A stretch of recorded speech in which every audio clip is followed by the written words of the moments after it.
Hello and welcome to Good News Rhode Island. We're traveling today and we thought it would be a beautiful May day to come down to Saunderstown and come to the Wildlife Clinic of Rhode Island.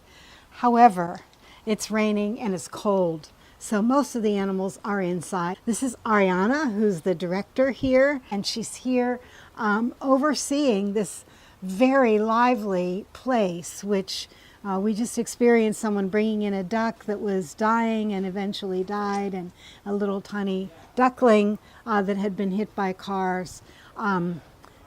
They are constantly rescuing somebody. Mm-hmm. And how did you get involved in this, Ariana? I started as a seasonal staff person about 10 years ago in 2008. I happened to live in the same town as the then director, and we met through a mutual acquaintance. And I got a job, I started here part-time, and then over time, they couldn't get rid of me, and then I took the position of director in 2014. And as director, this means that you know how to take care of every animal? Yes, native wildlife. So we do everything from mice to eagles, and everything in between, with the exception of we are not permitted by law to do adult foxes, woodchucks, raccoons, and skunks. Adults only. We are able to legally rehabilitate all species of bats, and all babies up to 10 weeks of those particular species, the skunks, foxes, raccoons, and woodchucks. And that's because the state designates them as rabies vector species. And so with the older they are, if that disease is suspect, DEM is the proper authority to handle those particular animals. But babies we can do. And what's the philosophy of life of those who work in this kind of work? They're called rehabilitators. Mm-hmm. The philosophy is that every creature needs to be given care because humans are responsible in a way. I think that there's certainly existential questions about sort of all of our places in the universe. Why are we all here? I'm not really a philosopher, so I can't really delve too much into it, but for the Wildlife Clinic of Rhode Island, and it changes depending on what rehab center you might go to nationally or even globally. Some focus only on particular species, some won't do non-native, some won't do sort of your more common species like squirrels or opossums. So it just depends on the center that you go to. We are the only facility in Rhode Island that will intake injured and orphaned wildlife, and so part of the equation is that we, if it's a life, it deserves a chance. And then the other side of it is someone is coming to you with an animal that they rescued, that they took the time to show kindness, and we aren't going to turn them away and tell them that you can exhibit compassion here, but perhaps not there. We believe that compassion is universal, and that's sort of our grounding philosophy. If it needs help, if we can care for it, if we can even just end its suffering, then that's what we're going to do. So you have many different ways of helping. Mm-hmm. I've just been inside and seen some of the things. Some are babies and they're still in incubators, mm-hmm. and some are adults who have been injured. Yes. I saw an eagle getting an owl. An owl. Oh, was it a It hawk? could have been a hawk. Would have been a red tail. See, we're all so ignorant. Anyway, getting wrapped because its wing had been broken, mm-hmm. and the only way to heal a wing is to have it immobile, I assume. Yes, yep. And so it's now lying in a cage.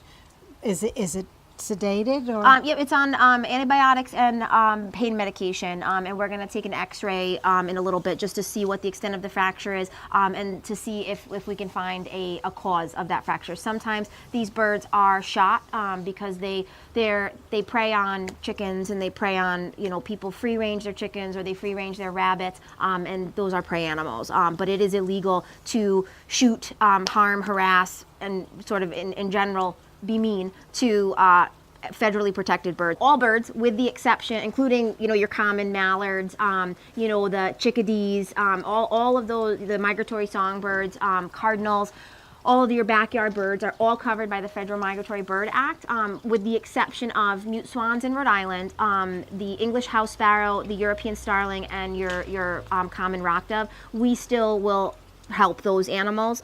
With the exception of mute swans, we're not legally able to rehabilitate mute swans. So unless DEM asks us for assistance, we unfortunately, most of the time when we get them in, they their suffering needs to be ended. They hit power lines a lot, or a lot of water birds will commonly mistake parking lots and roadways for waterways, especially in the summer, because the heat rises and they only see a uniform surface with that, that shimmering heat wave, so to speak, and so they think that that's water, and they go in for a landing, and it's a really hard landing. Yes. So a lot of times they'll just become bruised. And some water birds, swans especially, they take off from water. They're too big-bodied to really take off from land. So if they hit that hard, they can't just pop up and fly away. And then especially with some of our pelagic birds, which are our ocean birds like gannets or scoters, grebes, they will do the same thing, and then their feet are actually set too far back on their body, so they can't even walk on land. But they'll get stuck in there. A couple years ago, we got a grebe in the middle of Chepachet. That's very far from where you would typically find them, but it was because he crash landed there. So we had him in for about 5 days or so, and then we were able to release him out at the URI Bay campus, and he, did what he was supposed to do. So, yeah. So you had an opossum too, and yes. And what is his story?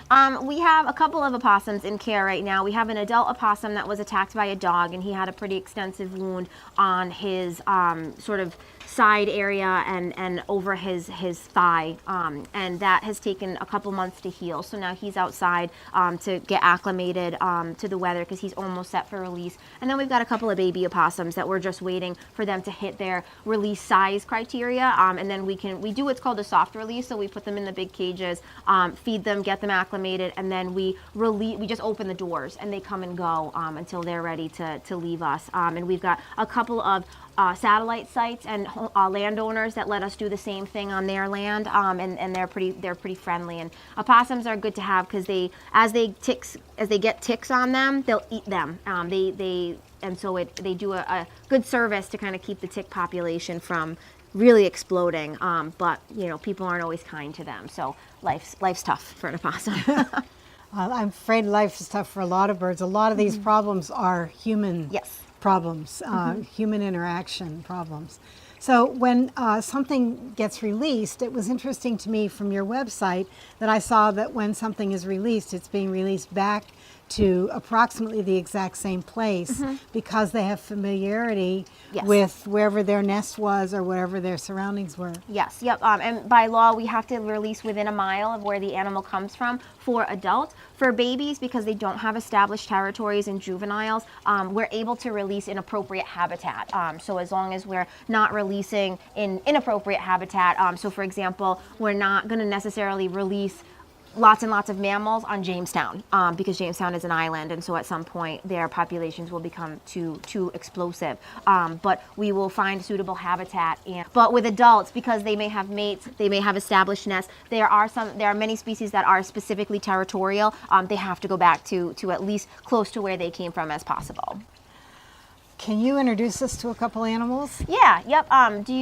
Actually, a really interesting case. I don't know if you want to take a walk out there, but we have an adult Cooper's hawk, an adult female Cooper's hawk that came in this past, I think it was November, and all of the feathers on her left wing are cut, they're shorn. And we suspect that somebody cut them all off, either because they wanted the feathers or they wanted to keep her as a pet, both of which are highly illegal. And Cooper's hawks especially are aggressively wild. You cannot tame them. They will sooner, kill themselves in a cage rather than be captive. So they aren't even regularly used as education birds, just because they want the sky.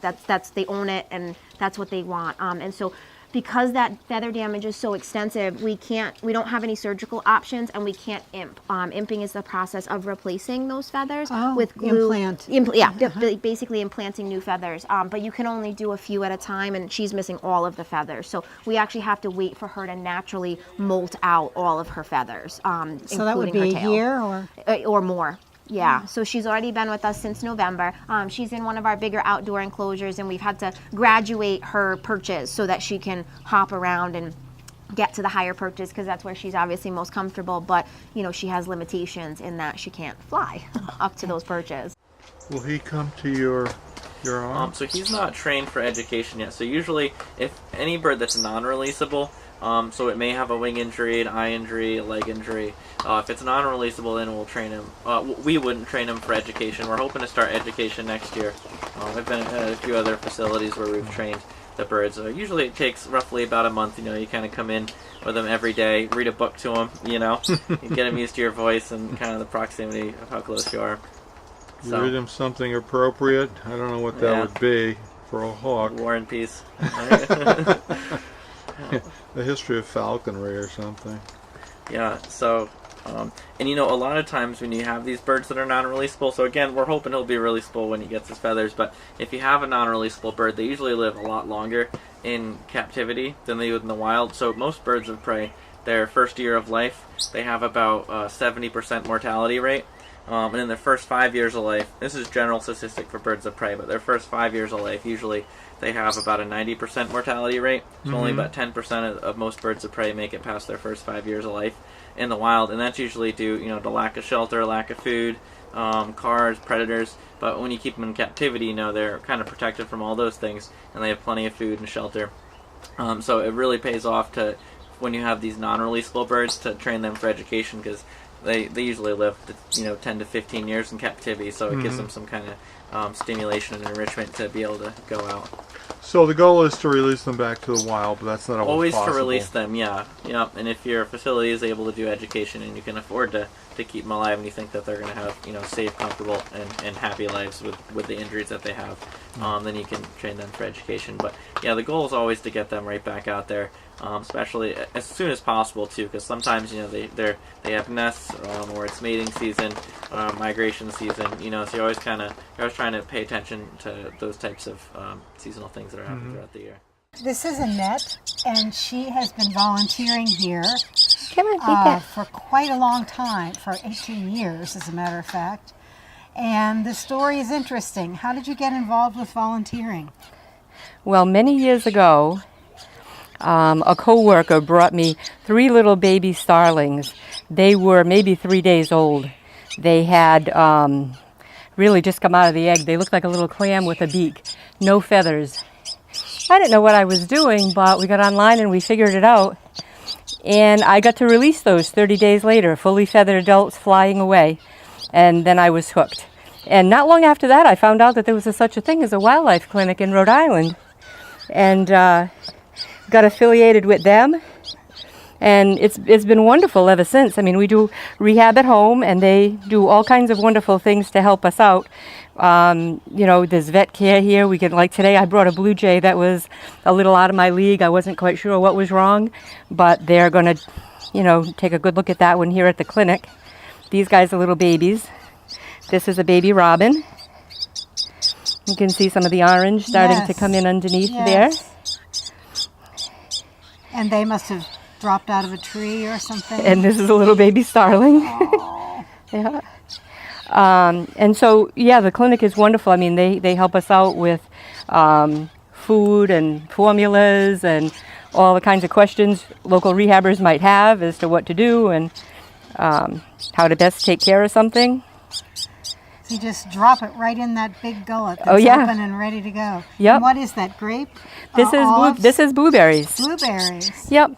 If you find a baby bird, that's probably the best thing you can do is chop up some blueberries and feed them some blueberries, because they'll probably be dehydrated. So blueberries have a lot of fluid, and they also have natural sugars. So that'll kind of, it's not a forever diet. We have a formula that's the staple diet, but this is something that we add every day. Here, let me see if I can hold these a little bit for the camera. Can you see how fragile they are? I'm going to hold them really still. But they're willing to stand on each other, whatever they need to get the food. And let me see what else you have here. You have some other birds here. So these are what we'd call fledgling starlings. They're not ready to be on their own yet. But that bird and this one are the same bird. So you're seeing 2 different stages of growth here. That's the little nestling, and you can see the mouth has a lot of yellow on it. Yes, it does, so the mother can find it. And as they get bigger, that yellow starts to turn to white, and eventually the beak will be like all dark. Yeah, so that's maybe a week of difference in age. A week only. That's how Wow, much they grow. really Yeah, fast. You were saying grow really, sometimes really you put fast. them to bed at night, and when you wake up, they You look can like see- different birds. Yes, see you can the- see that they grew. It's really unbelievable. Or they'll be doing something that you weren't expecting. Like right now, these are little nestlings, and they're little. Not fledglings yet, so we call them nestlings. And their job is basically to sit there and put their head up and do this. And one morning you'll get up and they're perching on the side. It's like, okay, I'm not in the nest anymore. I am now moving into the I'm next a stage. teenager. Yeah, yep. And I mean, you can't release them just because they know how to fly, because they haven't figured out how to eat yet. So that would be a mistake. You could release a flying bird, but it would starve out there because it doesn't know how to eat. A bird has to go through a lot to learn how to eat, because when you think about it, at this age, right, all it has to do is put its head up and open its mouth like this. And for them to learn to eat on their own, they have to learn, they put their head down and start looking, and something has to catch their attention that's moving. And then they have to figure out how to use their beak to catch that thing. And then they have to figure out how to hold on to it, put their head back a little bit, and swallow it while it's still moving and alive. So it's a very different process than being fed by the mother. And it can take a good week and a half for them to figure that out. So one of the things we'll do to help them get used to that idea is we'll take like some crickets and we'll put them in the bottom of our bathtub, and we put the birds in there, and they walk around and they watch the crickets. And eventually They get brave enough to try to eat one. you'll see them. They'll be going like this with their beak as they're like walking around, not figuring it out yet. And all of a sudden, somebody will get one. And it's like, to me, I see them, when they catch their first bug and are successful with it, it's almost like their little chest goes, oh, like they're proud. Like I they've know how to figured out. survive. Yep, they've figured something out. And after that, they need just a little bit of practice. And then they're ready to go. Once they can fly on their own, eat on their own, and they're walking around good, then they can be ready to go. Well, thank you for everything you're doing for the wildlife of Rhode Island. That's pretty neat. You're very well. It's really life affirming, you know? It's very neat what you're doing, one bird at a time or one animal at a time. This is an adult male red-tailed hawk. Well, we suspect it's a male because of his size. The females in raptor species like hawks and owls and eagles are much bigger, so we can often just by weight alone determine whether it's a male or a female. But this guy was actually found in Portsmouth, over by Portsmouth High School. They suspected that he may have hit the wind turbine there, and when he came to us upon intake, we noted that his left eye was badly infected. So we think that if he did hit that window, it was because of an eye infection. The windmill, the turbine blades. It would have been because of an eye infection. We've had him in care about 2 weeks. The eye infection is clearing, but he's not quite out of the woods just yet. So he'll need some more time in care with us. We'll handle the infection, and then we will acclimate him to one of our outdoor pens, and then more than likely what we'll do is transfer him to Born to Be Wild Nature Center, which is in Westerly. The rehabbers there, Vivian and John Maxon, specifically deal with raptor species, and they have a large flight cage that they'll be able to test fly him and make sure that he's able to fly properly, and kind of test him with his hunting abilities, so that we can make sure that he's up to snuff. We know that he is an adult because he has this beautiful red tail, and because his eyes are brown. The young juveniles and the young of the years all have more of a yellow to orange eye, and then as they get older, it darkens. So we know that this bird is at least 5 years old, if not older. So, yeah.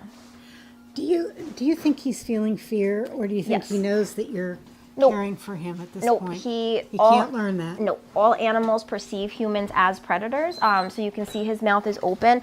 He will never enjoy us at all. So what we do is we endeavor to keep their stress levels very low, and they stay in quiet cages. We keep the noise level in the clinic minimal, and we cover all of their cages with towels or blankets to give them their privacy, and keep their stress levels down, because stress can actually cause physiological changes within the body that will inhibit healing, but it can also kill them. And especially because our clinic is so small, we try to divide prey species and predator species, so that, for example, he's not going to be directly across from perhaps an adult rabbit, for obvious reasons.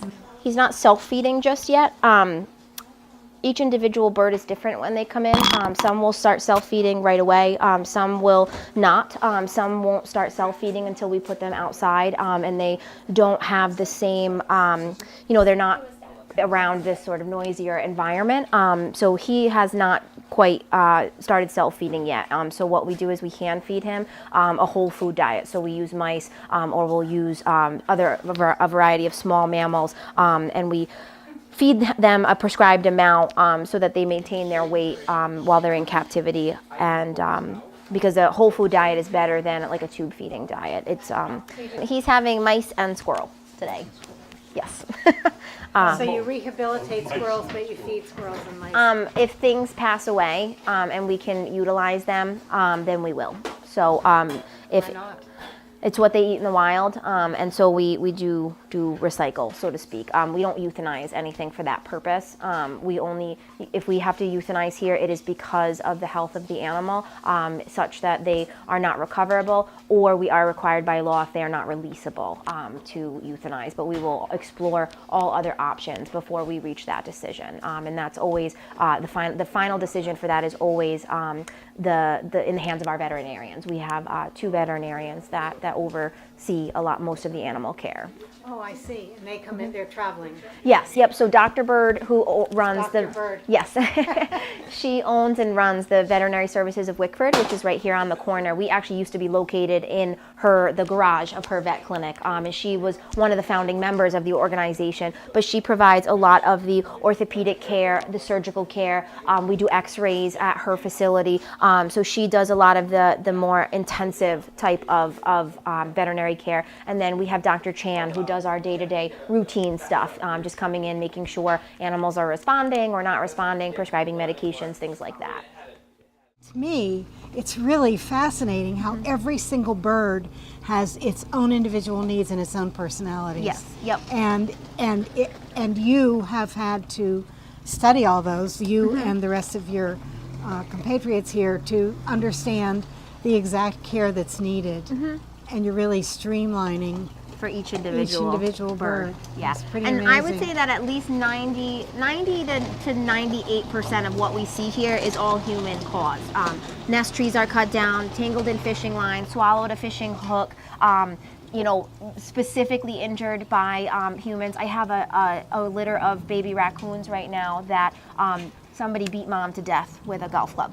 So we ended up with the babies, and that's very frustrating because you may not want mom nesting in, this was a shed, and you may not want mom to nest there, which is perfectly understandable, but there are ways to haze her so that she takes the babies and goes on her way without resorting to lethal means. And so now I have 3 babies in care, and they take a lot. They're like having puppies. We clean them, we feed them, we bathe them, and we have them until September. If this particular individual had they could have just put a radio in that shed and mom would have left that night. Instead, they opted for a different alternative, and we ended up with babies we're going to have until September. And especially with the raccoons, we find that all life is precious and kindness is the best effort, right? So if I can err on the side of kindness, I'm always going to do that. And when you're watching these babies grow up, someday they're going to be the adults, and we just hope that we can send them into the world where people aren't going to just assume that they are garbage and treat them like that, because they share the world with us, and killing them may be easy, but it's not necessary. There are ways to haze animals, protect your garbage, keep your predator-proof your chicken coops and things like that, and they're you have a lot of pest control companies that will scare you and say, oh, raccoon roundworm, and I've been doing this for 10 years. I don't have raccoon roundworm. It's, you have to have a very specific interaction to have that. It's not the plague. It's not Ebola. It's not as scary, but they do it to drum up business. So what you're saying is look online. If you find an animal or you have a problem animal, look online to see how to get it to redevelop its own habitat somewhere else. Exactly. And so if you just put a radio on, how simple is that? And then a raccoon and whole family will find somewhere else to live. I don't blame them. especially depending on what channel What you channel choose. you put. But anyway, they tend to not like political talk radio. That seems to be the most effective, according to rehabbers around the country. So, well, I don't blame them. But anyway, so what you're saying is there are means to care for things yourself. That every one of us can learn some of the things that you do here. yes, and with there's specific resources animals. out there to help you learn to interact and cohabitate. And again, certainly you don't necessarily want animals nesting in your attic, but there are ways to haze them out so that they get to continue their life and you get to fix up your issues and that. So Okay, and I have a phone number here. If you need to call the Wildlife Clinic of Rhode Island and Ariana, you can call 294-6363. 294-6363, and you can ask your questions and they will help you. And if it's a really impossible situation, you can bring the animal here and they will help you here. You have a staff here, clearly. Yep. You have volunteers, a whole coterie of staff who are volunteers, and you give them food and things that they need to take care of the animals that they have. Well, how are you funded? We are a private nonprofit organization. We don't receive any state or federal funding. We are not affiliated with the Rhode Island DEM, nor are we affiliated with the U.S. Fish and Wildlife Service. So we rely basically and only on private donations.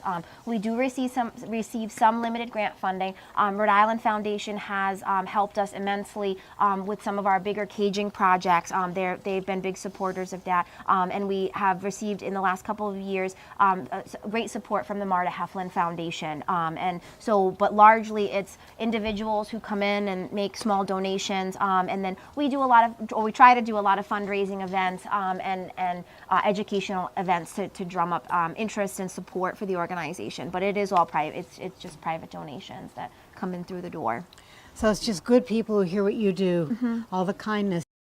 I hear that you have a great license plate program, and I wonder if you have to get it through the DEM or how you get it. So we do have a license plate. DEM, I mean the DMV. We do have a license plate, which if it fruits, will be a very significant amount of funding for us. But the plate is not in production just yet. You have to apply through our organization. So to apply, we have an application online. It's a one-page little thing. Just takes your personal information and your vehicle registration information, and then we just need a check with your fee, and then a copy of your current registration. This is what the license plate looks like, and we currently have 900 pre-applications, but only about 450 completed applications. So the outliers, we are contacting individually to send in their they're either missing a copy of their registration or they haven't paid their fee yet. But so we are moving ahead with the project, and we're hoping to be completed with it this year. And then once we have the 900 completed applications, that will go to the DMV, and the DMV will put the plate into production. So get it while you can. It's a great idea. $21.50 goes to the actual cost of producing the plate, so that will go to the state, and $20 goes directly to our organization. Okay. And it's a one-time fee. You only pay for it once, and it's just the background, so you keep whatever numbers or letters you have on the plate. Thank you for watching this really fun show. It's fun to know that people act on kindness, kindness for creatures, kindness for the world around them. But thank you for watching, and if you see an animal that's injured, please do something. Read about it, call them, call the Wildlife Clinic of Rhode Island or the Wildlife Rehabilitators Association of Rhode Island, which is a very active organization throughout the state, and let them know what you have and try to take care of it. Thank you for watching Good News Rhode Island.